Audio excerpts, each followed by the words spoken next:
Hello students, क्या हाल चाल है। उम्मीद करता हूँ कि सब बढ़िया होंगे, मस्त होंगे, ज़बरदस्त होंगे और बहुत बढ़िया से सिलेबस को कवर कर रहे होंगे, क्योंकि क्लास 11 का हम लोग कक्षा 11 का लगातार आपको लेक्चर्स प्रोवाइड कर रहे हैं। और आज इसी क्रम में हम लोग बात करेंगे चैप्टर नंबर 10 अध्याय 10 सरल रेखाएं, straight lines. This is lecture 1 of it, है ना। और हम लोग इसके अंदर प्रश्नावली 10.1 का इंट्रोडक्शन करने वाले हैं। इंट्रोडक्शन आपको पता ही है कि हम लोग इस एक्सरसाइज में इस्तेमाल होने वाली सभी बातें आज डिस्कस करेंगे। लेकिन इस एक्सरसाइज में इस्तेमाल होने वाली बातें ही नहीं, क्योंकि चैप्टर शुरुआत ही है, तो इसमें आज बहुत सारी बातें होंगी और बहुत ज़रूरी बातें होंगी, ठीक है ना। जस्ट बिफोर मतलब इस चैप्टर को शुरू करने से पहले आपको एक चीज़ मैं बता दूं कि सारे 9th चैप्टर यानी क्लास 11 के 9 चैप्टर जो अब तक कराए गए हैं, उन सब का लिंक जो है डिस्क्रिप्शन में है। अगर कोई आप लोगों ने चैप्टर्स नहीं किए हैं तो आप वहां से डिस्क्रिप्शन से क्लिक करके देख सकते हैं, या चैनल पर जाकर के प्लेलिस्ट में जब जाओगे तो आपके सामने तुरंत आपको सारे लेक्चर्स मिल जाएंगे प्लेलिस्ट में, चैप्टर वाइज, है ना। चैप्टर 1, चैप्टर 2, चैप्टर 3 इस तरीके से बने हैं, उनकी तमाम वीडियोस उसमें आपको मिल जाएंगी, ठीक है ना। और बेहतर तरीका यही है कि रैंडमली ना देखें, कहीं से कुछ भी उठा करके देख लिया, ऐसा नहीं है। किसी चैप्टर को अगर आपको करना है तो उसके प्रॉपर लेक्चर्स आपको देखने रहेंगे। और उम्मीद मैं पूरा इस चीज़ की पूरी आपको आश्वस्त कर दूंगा कि आपको चैप्टर 100% समझ में आए, क्योंकि बहुत ही मेहनत से चीज़ें सब तैयार की गई हैं और आपको प्रोवाइड करवा रहा हूँ, ठीक है ना। तो चलिए बात करते हैं। आपको बता दिया मैंने कैसे पढ़ना है, प्लेलिस्ट से पढ़ना है, ठीक है। तो चलिए बात करते हैं इस चैप्टर की। इस चैप्टर की शुरुआत करने से पहले बेसिकली ये जो चैप्टर है ना, सरल रेखाएं, ये निर्देशांक ज्यामिति का हिस्सा है। एक चैप्टर पढ़ा था हमने, निर्देशांक ज्यामिति, निर्देशांक ज्यामिति। हमने इसकी शुरुआत जो करी थी बेटा, वो करी थी क्लास, है ना, क्लास 9th में। अंग्रेजी में इसको कहते थे कोऑर्डिनेट ज्योमेट्री, कोऑर्डिनेट ज्योमेट्री, है ना। कोऑर्डिनेट ज्योमेट्री की शुरुआत हमने क्लास 9th में की थी, और वहां पर हमने बहुत सारी बातें सीखी थी। उन बातों को आगे बढ़ाया था, क्लास 10th में भी बहुत सारी चीजें करके आए थे, और अब उन्हीं बातों को लेकर के आगे बढ़ेंगे क्लास 11th के अंदर हम लोग। और इसका इस्तेमाल क्लास 12th में भी आपको बहुत देखने को मिलेगा।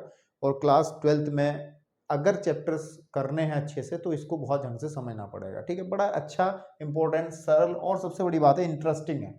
मतलब बोरियत वाला चैप्टर नहीं है, बहुत मजा आता है करने में, टेक्निकल चीजें बढ़िया है। तो निर्देशांक ज्यामिति का पोर्शन यहां से स्टार्ट होता है, और इसमें सबसे पहला चैप्टर आपका यही है, चैप्टर नंबर जो 10 है। उसके बाद में चैप्टर नंबर जो 11 आएगा, है ना, कॉनिक सेक्शन वाला, जिसमें हम लोग देखो इसमें तो पढ़ेंगे हम सरल रेखाएं, चैप्टर 10 में तो पढ़ेंगे हम सरल रेखाएं। शुरुआत कर रहा हूँ, थोड़ी सी भूमिका बना दूंगा ना। और लेकिन चैप्टर 11 के अंदर हम लोग और भी चीजें पढ़ेंगे, जैसे व्रत पढ़ेंगे, है ना। उसके बाद में दीर्घवृत्त पढ़ेंगे, ठीक है ना। उसके बाद में परवलय पढ़ेंगे, ठीक है, परवलय पढ़ेंगे, फिर अति परवलय पढ़ेंगे। इस बहुत सारी आकृतियां आप पढ़ेंगे, है ना, अति परवलय। तो ये बहुत सारी आकृतियां आप बहुत अच्छे से पढ़ने वाले हैं। और ये हिस्सा जो है बेसिकली एक चैप्टर और है अगर आप चलें, लेकिन वो हिस्सा निर्देशांक ज्यामिति का है, वो इसकी दूसरी ब्रांच है। बेसिकली हम लोग इस निर्देशांक ज्यामिति की अगर बात करें तो इसमें 2 चैप्टर हैं, चैप्टर 10, चैप्टर 11। और इस ज्यामिति को हम अगर थोड़ी सी बात करें, ये ज्यामिति जो होगी वो 2D वाली है। कौन सी है? 2D। 2D का मतलब होता है, 2D आपको मैं 9th में बताई थी, लेकिन चलिए फिर भी मैं बता देता हूँ। 2D का मतलब है 2 डायमेंशनल। कितना?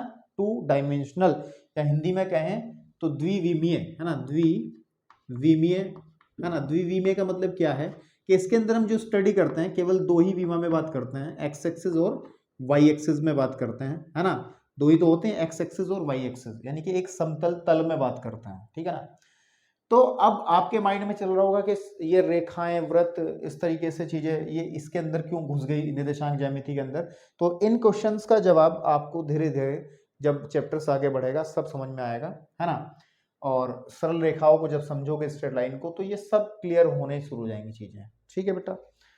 तो अब अगर हम लोग बात करें कि स्ट्रेट लाइन में घुसने से पहले हम लोग थोड़ी सी बात इस निर्देशांक ज्यामिति की करते हैं, क्योंकि इस निर्देशांक ज्यामिति को हमने क्लास 9th से पढ़ा है। कहां से पढ़ा है?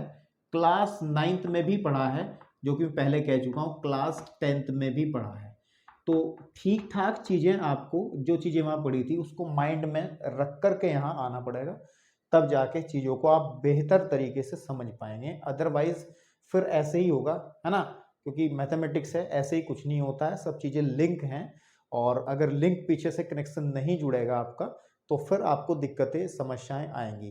तो लेकिन आप लोग इस तरीके से ना सोचें कि अब आप क्लास 9th में जाएंगे, अगर किसी वजह से, किसी लापरवाही की वजह से आपने वहाँ पे चैप्टर छोड़ दिया था तो कोई बात नहीं, मैं यहाँ पर एक बार इस लेक्चर के अंदर मैं कोशिश ये कर रहा हूँ कि पहले आपको निर्देशांक ज्यामिति का रिवीजन जो क्लास 10th में हमने, 9th में और 10th में जो हमने पॉइंट्स पढ़े हैं, ज़्यादा डिटेल से नहीं, जो हमने पॉइंट्स पढ़े हैं ना, जो पॉइंट्स पढ़े हैं, जो बिंदु पढ़े हैं, उन पॉइंट्स को हम थोड़ा सा डिस्कस कर लें और तब हम लोग अपने क्लास 10th के इस चैप्टर पे पहुंचे, ताकि बेहतर रिजल्ट मिल पाए और बेहतर तरीके से चैप्टर को हम समझ पाए। ठीक है ना। तो चलिए अब पहली बात कर लेते हैं हम लोग, पहले हम लोग बात कर लेते हैं क्लास 9th में 10th में क्या क्या हमने पढ़ा है। हम क्लास वाइज नहीं देख करके हम केवल पॉइंट वाइज देखेंगे। ठीक है। सबसे पहले आपने एक टॉपिक पढ़ा था जब हमने शुरुआत की थी, तो वो पढ़ा था निर्देशांक। क्या पढ़ा था? निर्देशांक। निर्देशांक हम क्या होते हैं, है ना, अंग्रेजी में कोऑर्डिनेट कहते हैं, कोऑर्डिनेट। कोऑर्डिनेट क्या होते हैं ये पढ़ा था आपने, और इसकी लिस्ट मैंने बनाई थी बैठ करके कि क्या क्या हमने पढ़ा था। तो ठीक है ना। तो इसके अंदर हमने जैसे निर्देशांक तल पढ़ा था हमने, फिर क्या पढ़ा था? तल, है ना, प्लेन पढ़ा था कि तल, है ना, तल मतलब जो निर्देशांक तल है, कार्टेशियन प्लेन है, या कार्तीय तल जिसको हम लोग कहते थे। कार्तीय तल क्या होता है?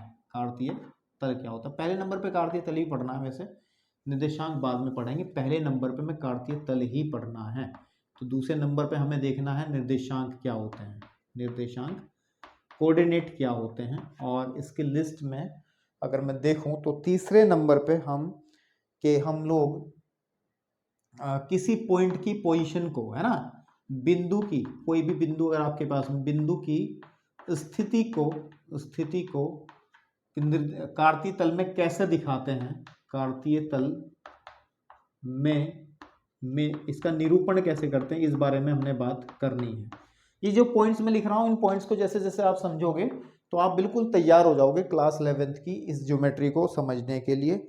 और उसके बाद में इतना करना, और कार्तीय तल पढ़ लेंगे, निर्देशांक ज्यामिति पढ़ लेंगे, और उसके बाद क्या पढ़ना है मेरे भाई, कार्तीय तल के अंदर हम एक्स एक्सिस और वाई एक्सिस पढ़ते हैं, एक्स एक्सिस और वाई एक्सिस क्या होता है। उसके बाद चौथे नंबर पर हम देखें तो दो बिंदुओं के बीच की दूरी, है ना, दो बिंदुओं के बीच की दूरी, जो कि क्लास 10th में पढ़ा था, बिंदुओं, ठीक है ना, बिंदुओं, दो बिंदुओं के बीच की दूरी, बिंदुओं के बीच दूरी, इसका सूत्र हमने पढ़ा था, है ना। और फिर उसके बाद 5वें नंबर पे एक चीज़ और पढ़ी थी हमने, और वो पढ़ी थी हमने, विभाजन सूत्र पढ़े थे, है ना, विभाजन सूत्र क्लास 10th में पढ़े थे, विभाजन सूत्र हमने पढ़े थे। और उसके बाद में छठे नंबर पर अगर हम जाएं तो जैसे त्रिभुज का क्षेत्रफल, त्रिभुज का क्षेत्रफल हमने पढ़ा था, क्षेत्रफल हमने पढ़ा था। तो दैट्स ऑल ओवर, ये सब चीज़ें पढ़े हैं और बहुत तेज़ी से आपको मैं समझाने का प्रयास करूँगा ताकि आप तैयार हो जाएं क्लास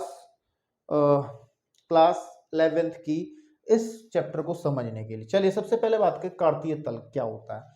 कार्तीय तल से पहले हम लोग बात करते हैं अक्ष क्या होता है, निर्देशांक एक्सिस क्या होते हैं, निर्देशांक अक्ष क्या होते हैं, निर्देशांक अक्ष। निर्देशांक अक्ष जो होते हैं, अगर हम लोग एक क्षैतिज रेखा ले लें, है ना, और एक ऊर्ध्वाधर रेखा इस तरीके से लें जो आपस में परस्पर 90 डिग्री पे ये कट कर रही हूँ, और इस लाइन को, नीचे वाली लाइन को हम लोग सिंपली एक्स अक्ष बोलते हैं, जो क्लास 9th में ही बात की थी। और ये जो ऊर्ध्वाधर रेखा है इसको हम वाई अक्ष बोलते हैं, है ना। और एक्स अक्ष और वाई अक्ष, इनसे जो बनने वाला जो ये समतल है ना आपके पास में, इसको हम कार्तीय तल कहते हैं। ये जो तल है, ठीक है ना, जिस तल में हमने इन एक्स एक्सिस और वाई एक्सिस को बनाया है, ये कार्तीय तल कहलाता है, कार्तीय तल, है ना, एक्स एक्सिस और वाई एक्सिस से मिलकर जो बनता है कार्तीय तल। और उसके बाद अगर हम निर्देशांक की बात करें, निर्देशांक का मतलब इस वाले पॉइंट की बात करते हैं कि इसका फायदा क्या है। देखो एक्स एक्सिस वाई एक्सिस जहां आपस में कट करते हैं तो उसको मूल बिंदु 0 0 कहते हैं, है ना। तो ये चीजें मैं बहुत तेजी से इसलिए बताऊंगा क्योंकि ये चीजें सब आपको आती हैं, और अगर नहीं आती तो समझ में आ जाएंगी बिकॉज आप 11th में हैं। तो कार्तीय तल का ये महत्व क्यों है कि अगर हम लोग कहीं पे एक पॉइंट ले लें, है ना, एक पॉइंट ले लें और इस पॉइंट की मेरे को पोजीशन दिखानी है कि ये पॉइंट का एड्रेस मुझे बताना है ना, तो इसका एड्रेस मुझे कैसे बताएंगे, तो उसको वो चीज होती है बिंदु की स्थिति कार्तीय तल में कैसे देते हैं, यानी कि उसका एड्रेस कैसे देते हैं। तो उसको दिखाने का जो तरीका है वेरी सिंपल है कि सपोज कर लो ये जो पॉइंट है this is a point P, suppose कर लो इसकी ये डिस्टेंस वाई एक्स से डिस्टेंस जो है वो एक्स है, एंड एक्स एक्स से डिस्टेंस अगर हम इसको वाई कह दें तो इसके जो कोऑर्डिनेट होंगे यानी कि निर्देशांक होंगे वो एक्स कोमा वाई होंगे, है ना, एक्स कोमा वाई होंगे। तो कार्तीय तल के अंदर हम क्या करते हैं, कार्तीय तल के अंदर हम बिंदु की स्थिति, है ना, बिंदु की स्थिति को रिप्रेजेंट करते हैं कि कहाँ कोई बिंदु स्थित है।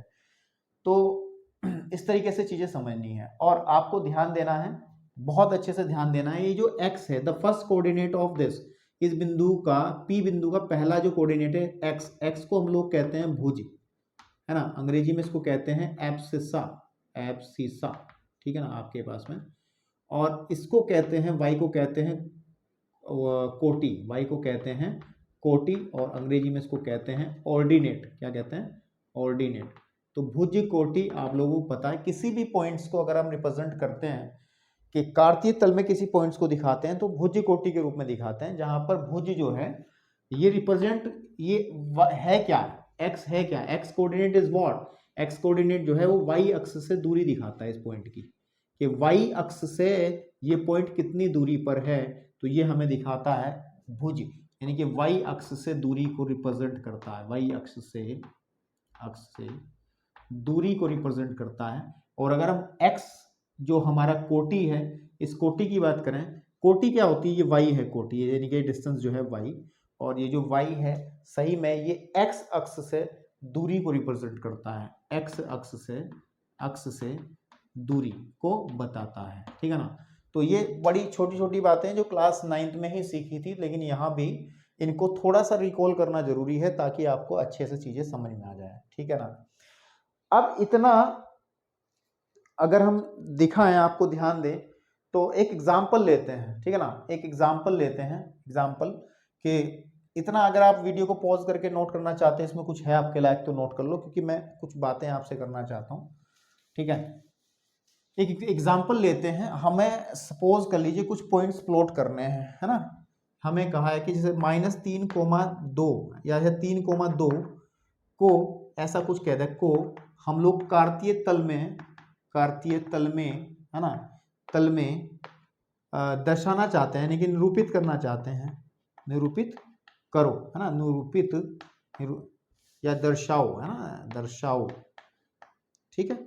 तो 2,3 को दर्शाना है, तो 2,3 का मतलब क्या है, 2,3 का मतलब क्या है कि 2 के अंदर जो भुज है बेसिकली, है ना, भुज पहला भुज होता है, मीन्स x इज व्हाट 3, और जो कोटि है ना, जो कोटि है वो कोटि को हम लोग लिखते हैं, कोटि को हम लिखते हैं y से, दैट इज 2, है ना, दैट इज 2। तो उसको हम लोग दिखाएंगे कैसे कोऑर्डिनेट प्लेन के अंदर, तो आप लोगों को पता है कि हम लोग x अक्ष 0 से मूल बिंदु से राइट हैंड साइड की तरफ जाते हैं, तो ये +1 +2 +3 +4 +5 ऐसे कंसीडर किया जाता, इधर -1 -2 -3 -4 -5 ऐसे ही कंसीडर किया जाएगा, ऊपर 1 2 3 4 5 6 7, तो -1 -2 -3 -4 -5 -6 ऐसे ही चलता रहेगा। तो अगर किसी पॉइंट को दिखाना है तो कोटि मीन्स आप देखो, भुज मीन्स, भुज का मतलब x इज इक्वल टू 3,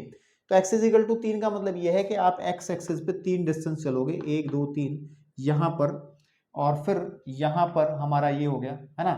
उसके बाद में कोटि हमारी 2 है और कोटि 1 2 2 ये है, तो एक लाइन ऐसे बनाएंगे और एक लाइन ऐसे बनाएंगे, तो जहां ही लाइंस मिलेगी तो ये पोजीशन जो है ये हमारे इस पॉइंट की आएगी, जैसे P पॉइंट हमारा, अगर ये P पॉइंट है तो 3 2, है ना, ये हमारा आ जाएगा 3,2। अब अगर ध्यान से देखें जो मैंने आपको अभी बात लिखवाई थी, ये डिस्टेंस कितनी होगी, ये वाली डिस्टेंस, ये वाली डिस्टेंस जो होगी 3 और ये वाली डिस्टेंस होगी 2, तो मैं भी यही तो बता के चला हूँ आपको कि 3 मतलब y अक्ष से दूरी को रिप्रेजेंट करता है भुज, और x अक्ष से दूरी को रिप्रेजेंट करता है आपका कोटि। तो ऐसे आप किसी भी पॉइंट को दिखा सकते हो। सपोज कर लो आपको दिखाना पड़ेगा -3 या फिर -4, 2, तो x is equal to -4 means x is equal to -4 यहाँ मिलेगा and y is equal to 2 ऊपर थोड़ा सा मिलेगा। तो इस तरीके से आप क्लास 11th में ये पॉइंट्स आप लोग प्लॉट कर लोगे। मैं नहीं चाहता कि इसको बहुत डिटेल से बताने की कोशिश करूं। ये पॉइंट है -4, 2, तो दैट इज ये था किसी भी बिंदु मतलब क्लास 9th में हमने पढ़ा कार्तीय तल में कि कैसे हम किसी पॉइंट को प्लॉट करते हैं, इतना आपको समझ लेना है। एक बात और है, अगर सपोज कर लो हमारे पास में 3,0 कोई पॉइंट है, मीन्स x की value 3, y is equal to 0, तो या फिर 4 ले, यहाँ 5 ले लो, x is equal to 5, y is equal to 0, तो x इज इक्वल टू 5 का मतलब हमारे पास में यहाँ आ जाएगा और y पे जाना ही नहीं है, इसका मतलब ये हमारे पास पॉइंट जो बनेगा वो 5,0 बनेगा, है ना। तो अगर कभी भी आप देख पा रहे हैं यहाँ पे y की वैल्यू 0, अगर y की वैल्यू 0 तो इसका मतलब ध्यान रखना है, दिस इंप्लाइज अगर y इज इक्वल टू 0 होता है, दिस इंप्लाइज जो बिंदु होगा बेटा, है ना, जो पॉइंट होगा, बिंदु जो होगा, बिंदु x अक्ष पर होगा, x अक्ष पर स्थित होगा, ये पॉइंट आपको ध्यान रखना है। और अगर बाई चांस हमारे पास में कोई पॉइंट 0,7 है या 0,6 है ना, तो 0,6 को अगर मैं प्लॉट करूं तो x इज इक्वल टू 0 मीन्स चलना ही नहीं है और 6 हमारा ये आ जाएगा। तो इसका मतलब ये पॉइंट क्या बनेगा 0,6। आप देख पा रहे हैं ये जो पॉइंट है बेटा, ये पॉइंट कहाँ पे है, ये पॉइंट आपका है y एक्सिस पे। तो अगर ध्यान रखें, अगर x की वैल्यू 0 है तो दिस इंप्लाइज, इसका मतलब ये होता है x इज इक्वल टू 0 मतलब कोटि 0 है, तो इसका मतलब है कि हमारे पास में जो बिंदु है ना, बिंदु y अक्ष पर होगा। किस पर होगा, यहाँ पे x अक्ष पे था और यहाँ पे क्या आ जाएगा y अक्ष पर होगा, y अक्ष पर स्थित है। तो ये कुछ चीजें हैं और मूल बिंदु का आप जानते हैं उसके कोऑर्डिनेट 0, 0 होते हैं। तो दैट्स ऑल ओवर, ये क्लास 9th का ही पोर्शन था जितना भी डिस्कस किया है। नाउ अब क्लास 10th के ये 3 टॉपिक है, इनको डिस्कस करने के बाद हम आगे बढ़ेंगे। तो अगर आप चाहते हो कि कुछ आपके नोट करने लायक है तो कर सकते हो, अदरवाइज मैं नहीं जानता कि इतनी कुछ चीजें इसमें हैं जो आपको नोट कराने के लिए मैं बाध्य करूं। ठीक है बेटा, तो ठीक है ना। तो अब बात करते हैं दो बिंदुओं के बीच की दूरी का सूत्र के बारे में। ठीक है ना, किसके बारे में बात करते हैं, दो बिंदुओं के बीच की दूरी, और ताकि क्लास 10th में भी थोड़ा सा हम लोग घूम के आ जाएं, एक बार भ्रमण करके आ जाएं। ठीक है, तो मेरे भाई एक फॉर्मूला होता था दो बिंदुओं के बीच की दूरी, दो बिंदुओं के बीच दूरी, है ना, दूरी। सपोज कर लो एक पॉइंट मेरे पास दैट इज P, एक P पॉइंट है जिसके कोऑर्डिनेट, इसके निर्देशांक x1, y1 है, और एक अनदर पॉइंट यहाँ पर हमारा कोई पॉइंट Q है और Q के कोऑर्डिनेट जो हैं that is x2 and y2 हैं। तो अगर मैं चाहता हूँ find the distance between them, इनके बीच की दूरी निकालना चाहता हूँ, और दूरी क्या होगी PQ, तो वो आप इस फॉर्मूले से निकालते थे, याद आ जाएगा अभी कि x1 माइनस x2 का whole square plus y1 minus y2 का होल स्क्वायर। बहुत सारे क्वेश्चंस आपने किए थे क्लास 10th के अंदर के यहाँ पर पॉइंट हमारा P के कोऑर्डिनेट 3,2 है, इसके कोऑर्डिनेट आपके पास में 7,1 है, तो Q के, तो मेरे को इनके बीच की दूरी निकालनी है। तो PQ can be find out by using this formula, this is x1, this is y1, ये x1 है, ये y1 है, ये x2 है, ये y2 है। तो अगर मैं फॉर्मूला अप्लाई करता हूँ तो 3 माइनस 7 का whole square and plus 2 minus 1 का होल स्क्वायर। जब इसको मैं सॉल्व करूंगा तो दैट इज माइनस का 4, है ना, 3 माइनस 7 का मतलब 4, माइनस 4 का स्क्वायर 16 प्लस 1 अंडर रूट 17 जो है मात्रक यानी यूनिट आपके पास में इसकी डिस्टेंस आ जाएगी, इन दो पॉइंट्स के बीच की दूरी आ जाएगी। तो ये वाला फॉर्मूला हम लोग वहां पे डिस्कस करते थे। ठीक है बेटा, अब अगर हम लोग बात करें इसके आगे बढ़े थोड़ा सा, तो एक फॉर्मूला आता था विभाजन वाला। तो विभाजन का सूत्र क्या होता था उसको मैं फटाफट आपको बता के चलता हूं।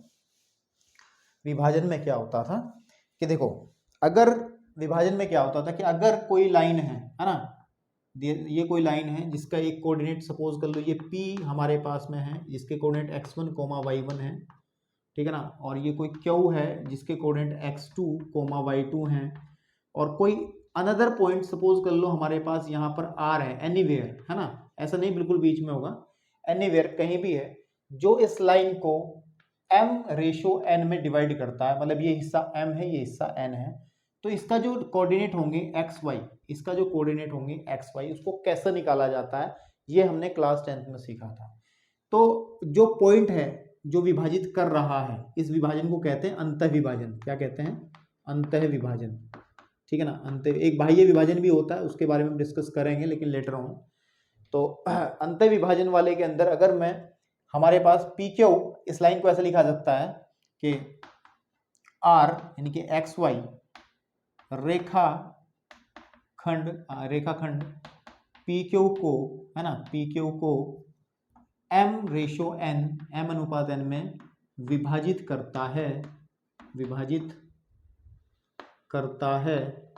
ना, अंतः विभाजित करता है, ऐसे लिखते हैं, अंतः अंदर से विभाजित करता है, अंतः विभाजित करता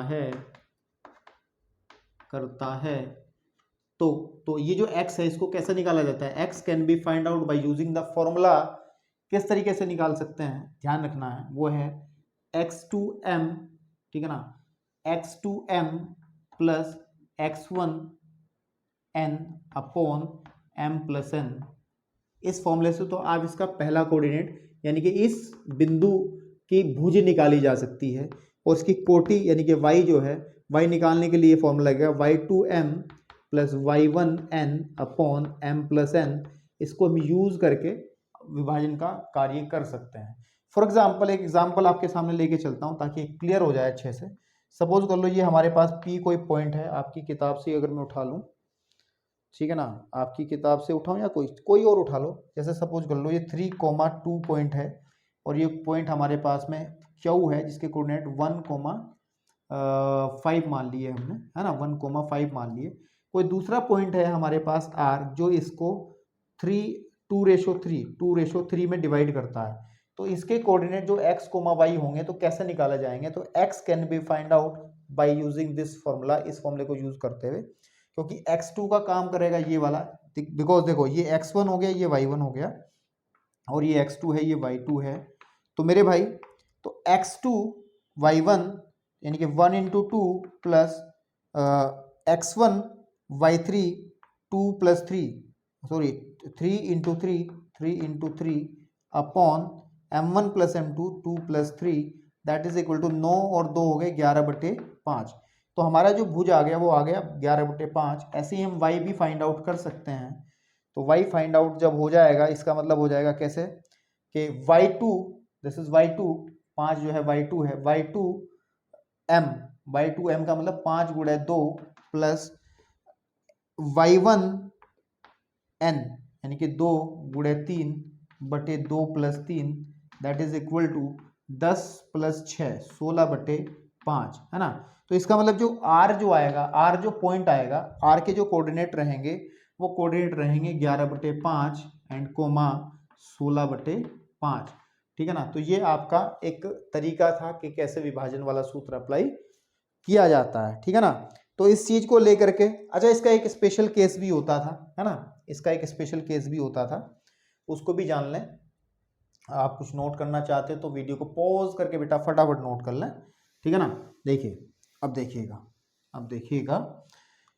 क्या देखिएगा, मैं दिखाता हूं आपको। तो अगर अगर अगर अगर अगर इस तरीके से हो जाए कि हमारे पास ये P पॉइंट है, that is x1, y1, and ये Q पॉइंट है, ये x2 एंड y2, और अगर R जो है ये मध्य बिंदु बन जाए, क्या बन जाए? मध्य बिंदु। ये है आपका मध्य बिंदु। मध्य बिंदु का मतलब जितना हिस्सा ये उतना हिस्सा ये, यानी कि जितना m उतना ही n। तो इसके कोऑर्डिनेट क्या निकलेंगे फिर x y? तो आप डायरेक्ट लिख सकते हैं इस फॉर्मूले से मध्य बिंदु में, है ना, मध्य बिंदु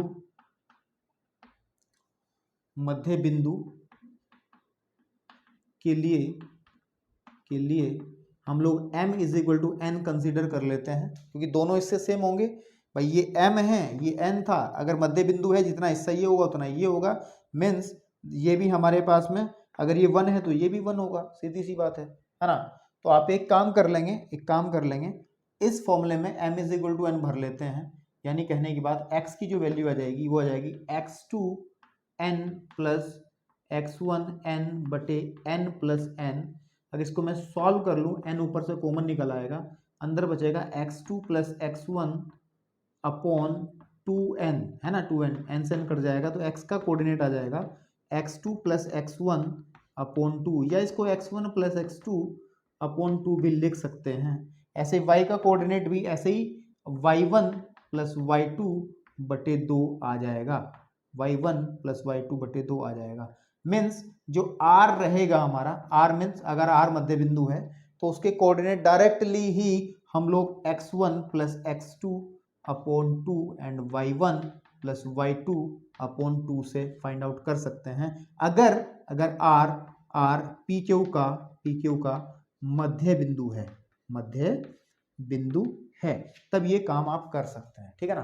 तो चलिए फटाफट इसको जो है, अगर आपको लगता है कुछ नोट करना है तो आपको इसको फटाफट बेटा नोट करें, ठीक है ना। देखिए अब ध्यान से देखना, अब एक टॉपिक और बचता है और वो टॉपिक है त्रिभुज के क्षेत्रफल वाला। उसका मैं फॉर्मूला बता के छोड़ देता हूं कि अगर हमारे पास कोई भी ट्राइंगल दिया जाए, कोई त्रिभुज दिया जाए, ठीक है ना, सपोज कर लो आपको कोई त्रिभुज दिया गया है ये, है ना, और जिसमें इसके कोऑर्डिनेट a है, ये पॉइंट, इसके कोऑर्डिनेट x1 कोमा y1 और इसके कोऑर्डिनेट b जो है वो x2 एंड कोमा y2 हम इसको कह देते हैं, and c is what x3 comma y3।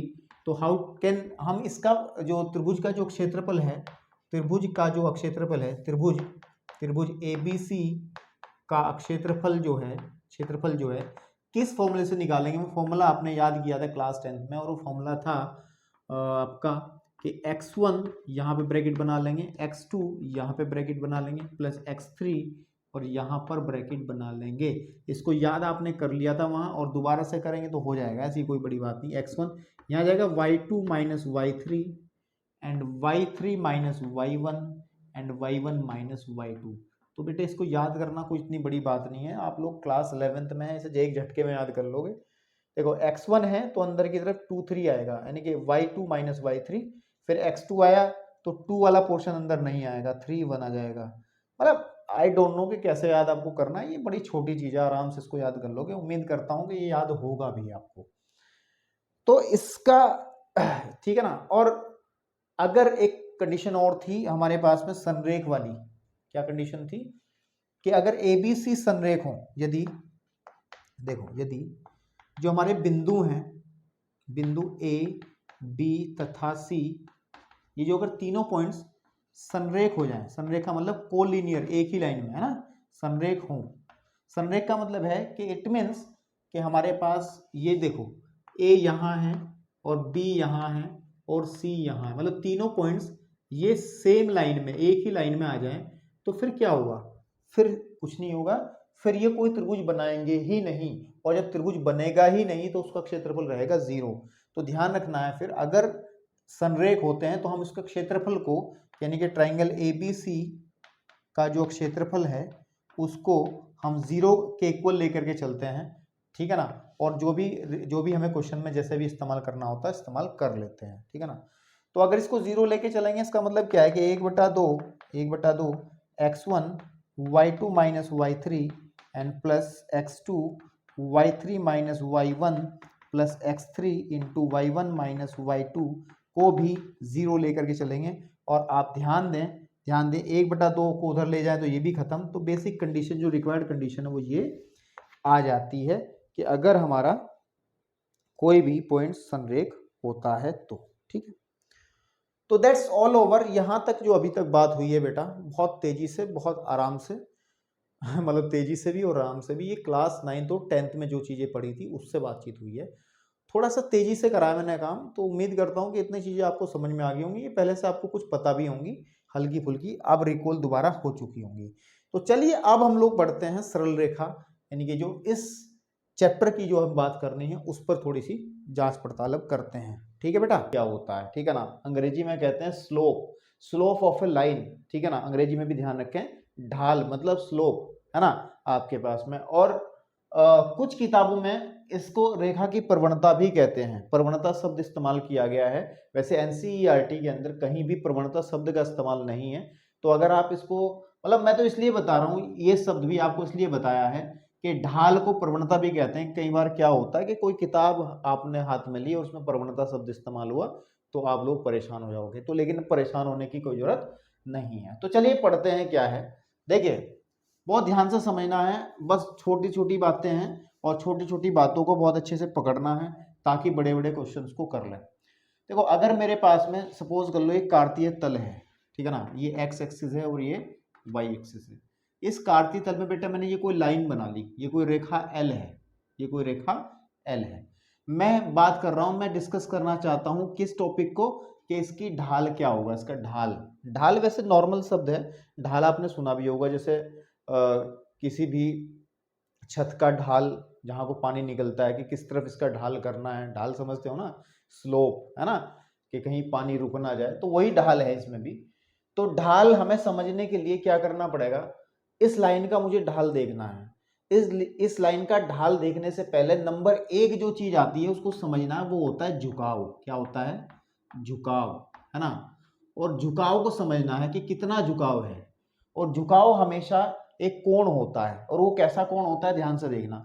अगर इस लाइन एल को, इस रेखा एल को मैं पीछे तक लेके जाऊं, है ना, पीछे तक लेके जाऊं बेटा, ये मूल बिंदु है ध्यान रखेंगे, मैं इसको पीछे तक लेके जाऊं तो ये लाइन जो है एक्स अक्ष की धन दिशा के साथ में, मैं जो बात कह रहा हूं उसको ध्यान से सुनना, एक्स अक्ष की धन दिशा के साथ में जो कोण बनाएगी, है ना, जो कोण बनाएगी वो इस रेखा का झुकाव कहलाएगा, ढाल नहीं कहलाएगा। ध्यान रखना, ढाल अभी डिस्कस करेंगे, ढाल नहीं कहलाएगा, ढाल अलग चीज है। पहले हम झुकाव के बारे में बात करेंगे। तो मैंने कहा है कि ये लाइन एक्स अक्ष की धन दिशा से ये एंगल बना रही है, ठीक है ना, आपके पास। वैसे ये एंगल कितने बना रही है, एक तो एंगल ये बना रही है, एक एंगल ये भी बन रहा है, एक एंगल ये भी बन रहा है ना, एक एंगल ये भी बन रहा है। तो इन चार एंगल्स में से मैं किसकी बात कर रहा हूं, झुकाव के लिए मैं किसकी बात कर रहा हूं, तो ध्यान देना है, एक्स अक्ष की धन दिशा से बनने वाला कोण। लेकिन इसमें भी अब थोड़ा सा पेच है, क्योंकि धन दिशा का मतलब क्या है कि आपको पता है धन दिशा तो इधर ही होगी ना। आपको पता है ना कि कोऑर्डिनेट एक्सिस के अंदर हम जब बात करते हैं तो यहाँ मूल बिंदु है, तो ये धनात्मक दिशा इधर होती है ना। इधर वाली सब चीजें प्लस में आती हैं, इधर माइनस में आती हैं, ऊपर प्लस में आती हैं, है ना, आपके पास में नीचे माइनस में आती हैं। तो सीधी सी बात है, एक्स अक्ष की धन दिशा जो है वो इधर की तरफ होती है हमेशा। अगर मैं ऐसे खड़ा हूं तो राइट हैंड साइड की तरफ, जो मुंह, जिस कोण का मुंह राइट हैंड साइड की तरफ होगा, इस तरफ होगा, और अगर आप देख रहे हैं तो आपका भी राइट हैंड साइड ही होगा।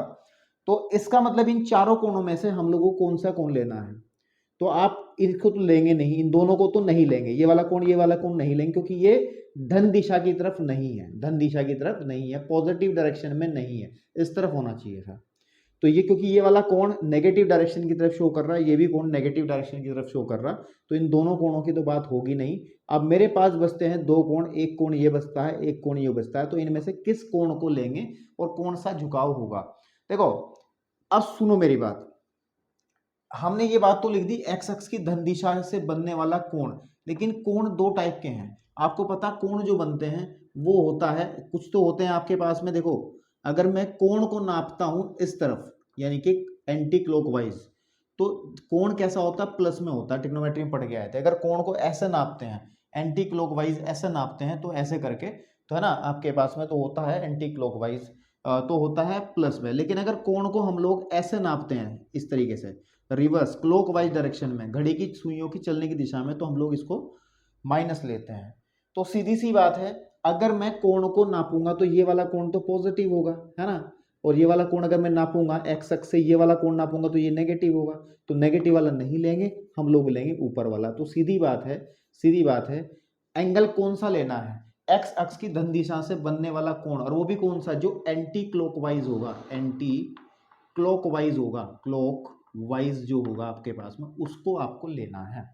तो इसका मतलब ये वाला कोण अगर थीटा है, तो मतलब ये हुआ कि जो हमारे पास में झुकाव होगा, तो हम यहाँ ऐसे लिख सकते हैं, तो रेखा एल का जो झुकाव होगा, रेखा एल का जो झुकाव होगा, ठीक है ना, झुकाव, अंग्रेजी में इसको इंक्लिनेशन कहते हैं, और टर्म्स को ध्यान रखें, रेखा एल का जो झुकाव होगा वो होगा आपके पास में theta angle, according to this figure, इस चित्र के अनुसार। जब हम झुकाव निकाल लेते हैं फिर हम आसानी से प्रवणता यानी कि ढाल या फिर स्लोप निकाल सकते हैं। तो रेखा एल का अगर मैं ढाल निकालूंगा, ध्यान से देखना, रेखा एल का ढाल अगर निकालूंगा, ढाल को हम लोग, ध्यान रखना है, स्मॉल एम से प्रदर्शित करते हैं, कि ढाल को हम लोग हमेशा स्मॉल एम से प्रदर्शित करते हैं। तो इसका मतलब है कि small M is equal to होगा, ध्यान रखना है, small M is equal to होगा, इसका फॉर्मूला होता है tan ऑफ थीटा, इस यानी कि इस कोण का हम टेंजेंट ले लेंगे, यानी कि tan थीटा जो भी वैल्यू देगा वो इसका ढाल हो जाएगा। एग्जाम्पल से समझा तो क्लियर होगा। सपोज कर लो आपके सामने ये कोई सिस्टम है इस तरीके से, और कोई लाइन इस तरीके से जा रही है जो कि एक्स अक्ष की धन दिशा से ये जो एंगल बना रही है ना, आपके पास में ये जो एंगल बना रही है, ये सपोज कर लो 60 डिग्री का बना रही है।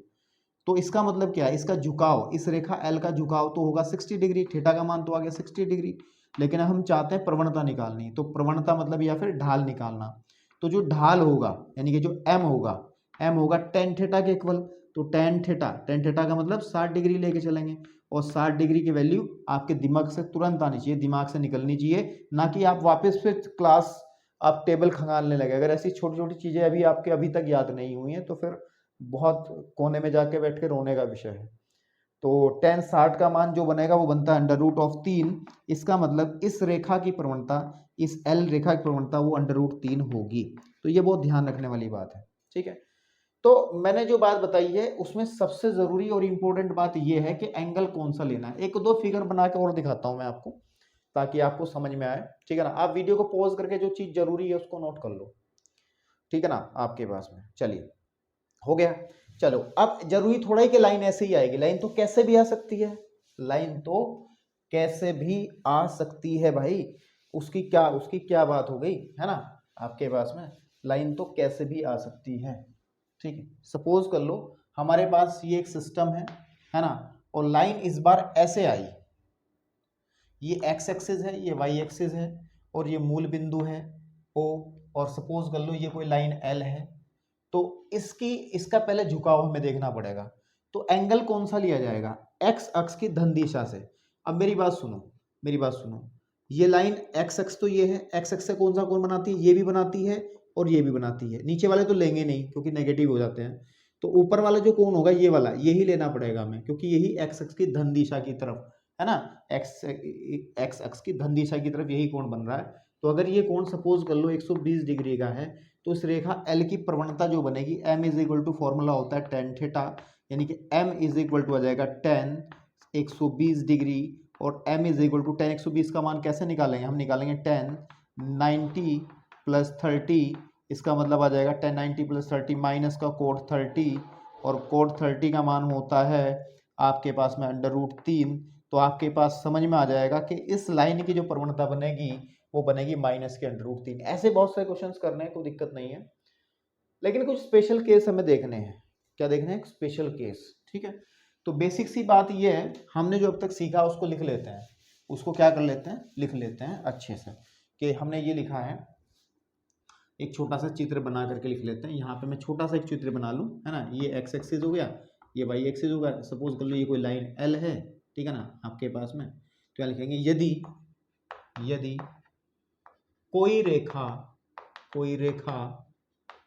एल एक्स अक्ष की धन दिशा से, ठीक है ना, धन दिशा से थीटा, और ब्रैकेट में लिख दो कौन सा, एंटी क्लॉक है ना, वाइज, है ना, थीटा कोण बनाती है,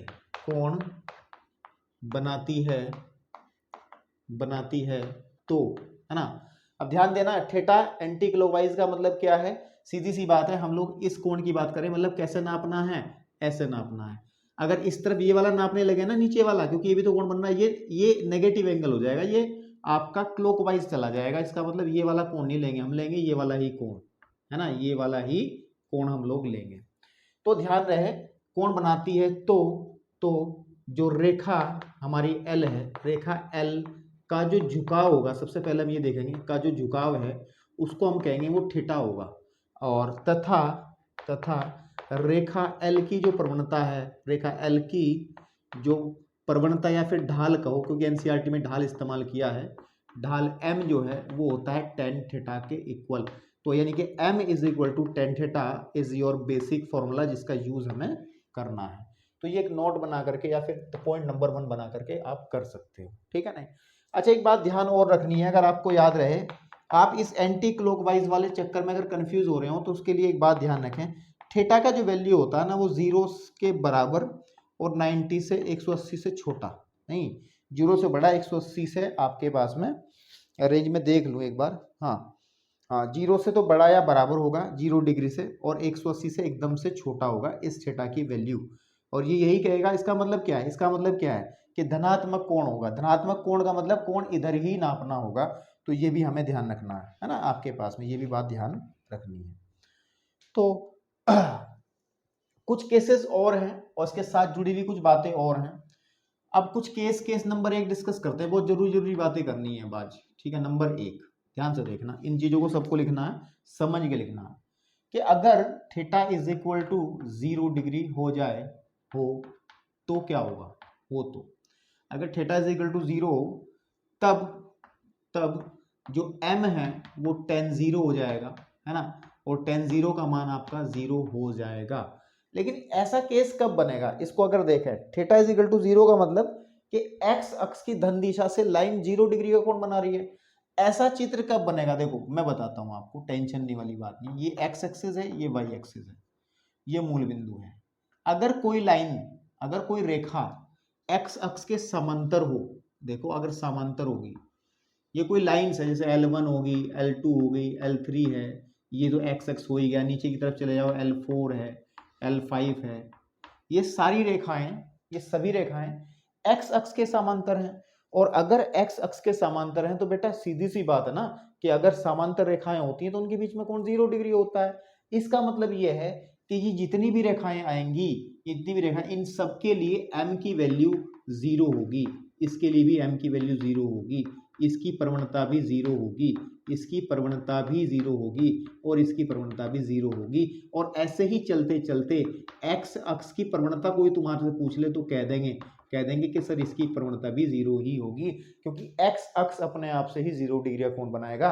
कोई रेखा है, ये रेखा है ना, ये x अक्ष है, x अक्ष अपने आप से कितना कोण बना रहा है, 0 डिग्री का कोण बना रहा है ना। तो इसका मतलब थीटा का मान 0 है। तो इस बात को हम थोड़ी सी भाषा में ऐसे लिख सकते हैं कि उन सभी, है ना, यदि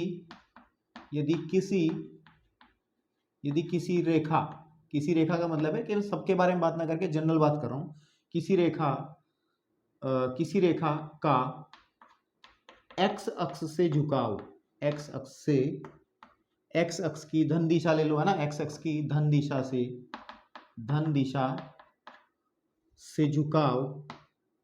से झुकाव यानी कि थीटा 0 डिग्री हो तो वह रेखा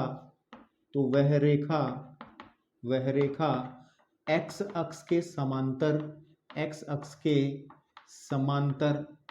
ठीक है नहीं, या स्वयं x अक्ष होती है, दैट्स वेरी इंपॉर्टेंट नोट, और इसका यूज कहीं ना कहीं कर लेंगे। तो अगर कोई रेखा ऐसी मिल जाए हमारे पास में जिसका झुकाव थीटा इज इक्वल टू 0, है ना, हो, और वह x अक्ष के समांतर या फिर वो x अक्ष स्वयं होती है, तो यहाँ पर एक बात कर लो, झुकाव से तो बात हम कर लेंगे नहीं ना, हम तो सीधी बात करें, झुकाव ना करके हम ऐसा कर लेते हैं, है ना, x अक्ष की धन दिशा से थीटा कोण यानी कि 0 डिग्री का कोण, है ना, इसको हटा दो, मैं जरा एक लाइन तो हटा ही सकता हूं, का कोण बनाती है तो सीधी बात है m इज इक्वल टू होगा tan थीटा के, और tan 0 का मतलब हो गया 0 हो तो, है ना, ये यदि किसी रेखा का x अक्ष की धन दिशा से 0 का कोण बनाती हो तो m is equal to tan 0 0, है ना, यानी कि प्रवणता 0 हो तो वह रेखा x अक्ष के समांतर होती है। लैंग्वेज बनी नहीं, जो मजा आना चाहिए था लैंग्वेज नहीं बनी है। तो मैं इसको दोबारा लिख रहा हूँ भाई, लैंग्वेज मज़ा नहीं आया मुझे लिखते हुए, ताकि आप लोग भी कंफ्यूज हो जाएंगे, नहीं तो कभी पढ़ेंगे ज़िंदगी में, अभी तो चलो समझ में आ जाएगी साथ के साथ। लेकिन ऐसा कह सकते हैं कि यदि किसी रेखा की प्रवणता जीरो, जीरो का मतलब ये पूरा केस है ना, यदि किसी रेखा की प्रवणता, रेखा की प्रवणता, प्रवणता या फिर ढाल कहो, आप एनसीईआरटी वाली बात करो, ढाल यानी अंग्रेजी में स्लोप कहते हैं, है ना, स्लोप, यानी कि m इज इक्वल टू 0 हो, तो वह रेखा x अक्ष के समांतर होती है या स्वयं x अक्ष होती है। तो दैट इज अ नोट, ये परफेक्ट नोट अब आया है, ये परफेक्ट नोट आपका अब आया है ना। पहले ज्यादा घुमा दिया था, झुकाव उगा के चक्कर में पड़ गए, झुकाव तुमने बात कर ही ली ऊपर। अब केस नंबर सेकंड पे डिस्कस करते हैं। केस नंबर सेकंड अगर हम बात करें, इफ यदि थीटा हम लोग 90 डिग्री कंसीडर कर लें, तो थीटा इज इक्वल टू 90 होगा, तब हम अगर ध्यान दें तो टेन थीटा, एम प्रवणता क्या बनेगी, प्रवणता होती है टेन थीटा, और टेन थीटा का मान, टेन 90 का मान जो होता है, बेसिक सी बात है, वो अपरिभाषित होता है। क्या होता है? अपरिभाषित। आप लोगों को पता ही है, अपरिभाषित, परिभाषित है ना, परिभाषित होता है, आप लोगों को पता ही है, जिसको हम इनफाइनाइट से ऐसे करके लिख देते हैं, है ना, आपके पास में। तो मतलब उसकी प्रवणता भी अपरिभाषित होगी, हम उसकी प्रवणता के बारे में बातचीत नहीं करेंगे। ऐसी रेखाएं जो 90 डिग्री कोण बनाती है, जिनका झुकाव है ना, जिनका झुकाव अगर थीटा का मान 90 हो जाए, तो उनका झुकाव कैसी, चित्र से देखते हैं। अगर मेरे पास में ये एक्स एक्सिस है, ये वाई एक्सिस है, और ये मूल बिंदु है, एक रेखा हमारे पास में ऐसी है जो ऐसे जा रही है बिल्कुल 90 डिग्री, यानी कि एक्स अक्ष से, ये लाइन एल है जो एक्स अक्ष से 90 डिग्री का कोण बना रही है ना। तो इसकी प्रवणता के बारे में आप क्या कहोगे? इसकी प्रवणता के बारे में आप कहो, क्योंकि थीटा का मान, झुकाव जो है, अगर हम बात करें, झुकाव जो है, झुकाव मीन्स ये वाला जो थीटा है, झुकाव जो है वो कितना है, 90 डिग्री है, और अगर theta is equal to 90 degree है, तो उसकी m जो है वो डिफाइन नहीं होगी, m जो है वो डिफाइन नहीं होगी, अपरिभाषित रहेगी आपके पास में, है ना। तो ऐसी रेखाएं क्या होंगी, वो हमेशा एक्स अक्ष पर लंब होंगी, है ना। तो इसके लिए नोट बन सकता है, ऐसी बहुत रेखाएं हो सकती हैं, इधर भी हो सकती हैं, ऐसे करते हुए इधर भी बहुत सारी आ सकती हैं, है ना। तो वो सारी रेखाएं जो होंगी, आप देख पा रहे हैं, वाई एक्स के समांतर होंगी, है ना। तो ये लिख सकते हैं कि यदि, सेम लाइन बना करके, नोट नंबर 2, कि यदि किसी रेखा की प्रवणता, या प्रवणता शब्द मुझे याद आ रहा बार बार यूं, क्योंकि मैंने जब पढ़ा था तो प्रवणता शब्द पढ़ा था, तो मुझे अपनी याददाश्त आ रही है याद मुझे, लेकिन आप ढाल इस्तेमाल करें। तो रेखा की, यदि किसी रेखा का, है ना, का ढाल m अपरिभाषित हो, अपरिभाषित को ऐसे लिख सकते हैं, है ना, हो, तो रेखा y अक्ष के समांतर,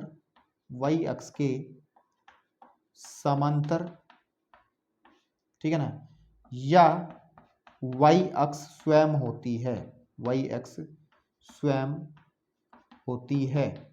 होती है। तो मेरे बेटा इसका मतलब ये है, इन दो नोट से बेसिक बात समझ में ये आई कि अगर आपसे अगर कोई कहे कि एक्स अक्ष की प्रवणता क्या होती है, तो आप सीधी कहेंगे एक्स अक्ष की प्रवणता 0 होती है, एक्स अक्ष की प्रवणता 0 ही होती है ना, आपके पास में। और अगर कोई कहे आपको वाई अक्ष की प्रवणता, कहोगे सर डिफाइन नहीं है, परिभाषित नहीं कर सकते, क्योंकि आपको पता है वाई अक्ष के बारे में अगर हम बात करें, तो ये एक्स अक्ष के साथ में जो झुकाव है इसका, थीटा जो है वो 90 डिग्री है, और इस 90 को लेकर के जब मैं m निकालने बैठता हूं, तो टेन थीटा वाला फॉर्मूला लगाता हूं, जो कि हमने अभी ड्राइव किया है। तो m इज इक्वल टू होता है टेन 90 डिग्री, इसका मतलब m जो है वो परिभाषित नहीं होता है। तो ये दो मोटी मोटी बातें आपकी सामने आई हैं, ठीक है ना बेटा।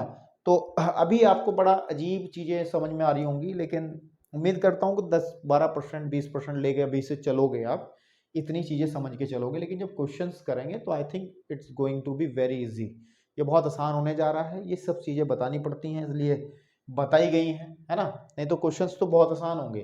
तो जरा फटाफट वीडियो को बेटे पॉज करो, देन आई विल, मैं आगे बढ़ना चाहता हूँ इसमें अब, ठीक है, आपके पास में हो गया।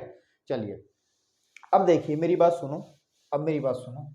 अब इसके अंदर हम लोग ना प्रवणता ज्ञात करने की टेक्निक्स पढ़ेंगे कि कैसे प्रवणता ज्ञात की जाती है। अगर आपको कुछ डेटा उपलब्ध है तो प्रवणता कैसे ज्ञात करते हैं, किसी रेखा की प्रवणता कैसे ज्ञात करते हैं, प्रवणता या फिर ढाल। प्रवणता शब्द का मतलब समझते रहें, क्योंकि एनसीईआरटी में कहीं प्रवणता शब्द इस्तेमाल नहीं किया उन्होंने, तो आप कभी प्रवणता सुन के भाग जाओ। प्रवणता का मतलब ढाल, तो मैं अपने आप को सही करूंगा आपको गलत करने की बजाय, तो मैं अब ढाल ही बोलूंगा। देखो सुनो, देखो सुनो, ढाल निकालने के तरीके हम यहाँ पे लिखते हैं, ढाल निकालने की विधियां। रेखा, ठीक है, नहीं आपके पास में रेखा, तार उलझ गई चलिए देखिए सुनिए कि रेखा, किसी रेखा, है ना, किसी रेखा के ढाल को, ढाल मतलब अंग्रेजी में स्लोप, है ना, स्लोप को, ठीक है, आपके पास में तार, यार मेरी माइक क्यों लग रही है, थोड़ा सही कर लूं, बार बार परेशान हो रहा हूं मैं इससे, ठीक है, चलिए ठीक है, ओके। तो किसी रेखा के ढाल को ज्ञात करने के जो अवेलेबल तरीके हैं, ज्ञात करने की विधियों पे के तरीके पे विधियों की बात करते हैं, विधियां।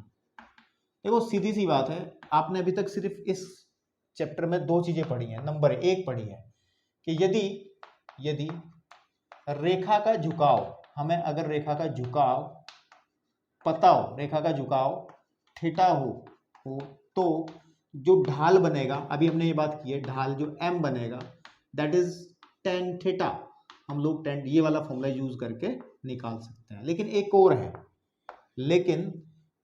है, और वो ये है कि यदि, है ना, देखो सुनो, अगर हम एक बात करें, ये x एक्सिस y एक्सिस पे मैंने कोई लाइन बना ली इस तरीके से, यहाँ देखो उस लाइन के ऊपर बहुत सारे पॉइंट्स होंगे, क्योंकि आपको पता है कि इसके एक रेखा पे कितने पॉइंट्स होते हैं, कितने बिंदु होते हैं, अनंत, है ना, पता नहीं कितने। तो अगर मेरे पास पे दो पॉइंट्स पता हो, जैसे एक पॉइंट ये है और एक पॉइंट ये है, दो पॉइंट मुझे अगर पता हो, इसकी दो निर्देशांक पता हो, मान लीजिए ये पहला वाला जो निर्देशांक है इसके कोऑर्डिनेट है x1 और y1, और दूसरे वाला जो कोऑर्डिनेट है उसके निर्देशांक है x2 और y2। तो अगर हमें ये पता हो तब भी हम प्रवणता निकाल सकते हैं। अगर झुकाव ना पता हो, थीटा अगर नहीं पता है और दो पॉइंट पता है, तो हम आराम से प्रवणता निकाल सकते हैं, ढाल निकाल सकते हैं। तो यदि रेखा दो बिंदुओं, है ना, बिंदुओं x1 y1 तथा x2 y2 से होकर जाए, ठीक है ना, होकर जाए, तो रेखा का ढाल, यानी कि रेखा का जो ढाल है, रेखा का जो स्लोप है, उसको हम आसानी से फाइंड आउट कर सकते हैं। रेखा का ढाल जो m है, m को निम्नलिखित सूत्र से, निम्न सूत्र से, है ना, निम्नलिखित,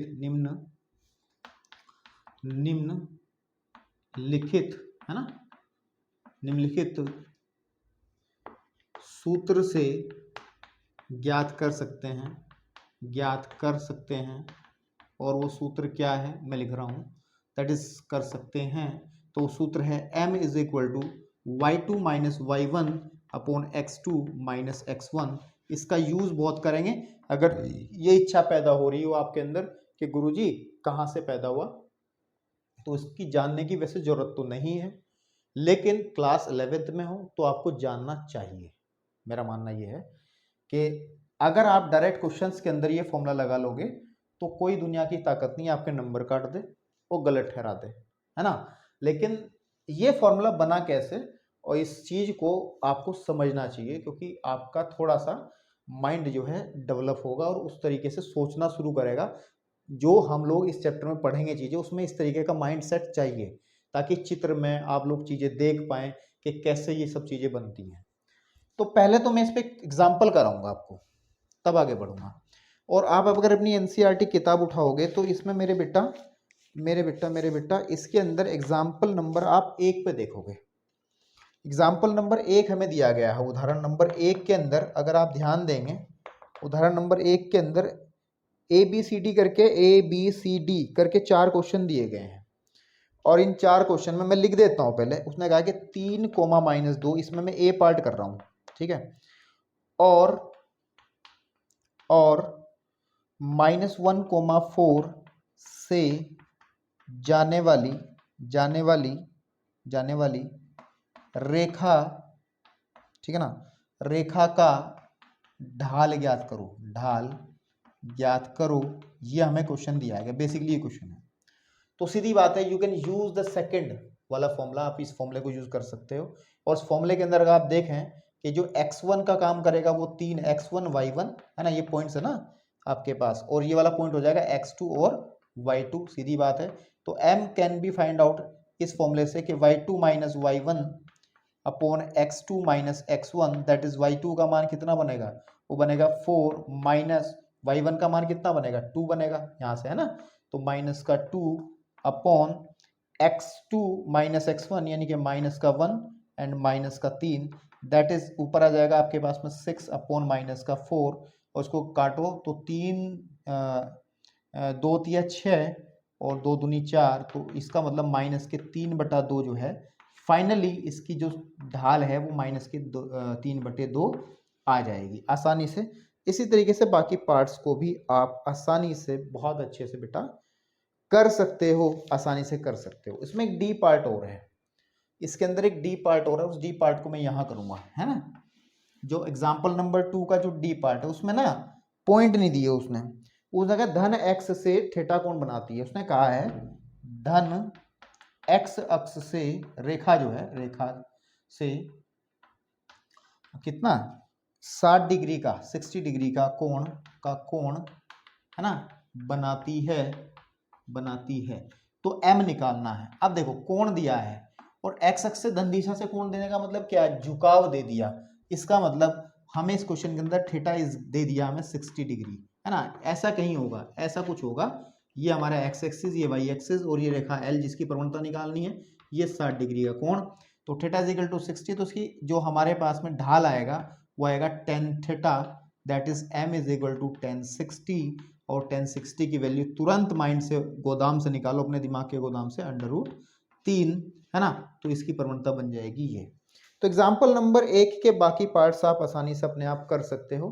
तो एनी प्रॉब्लम, कोई दिक्कत परेशानी आपको नहीं होगी, ठीक है ना।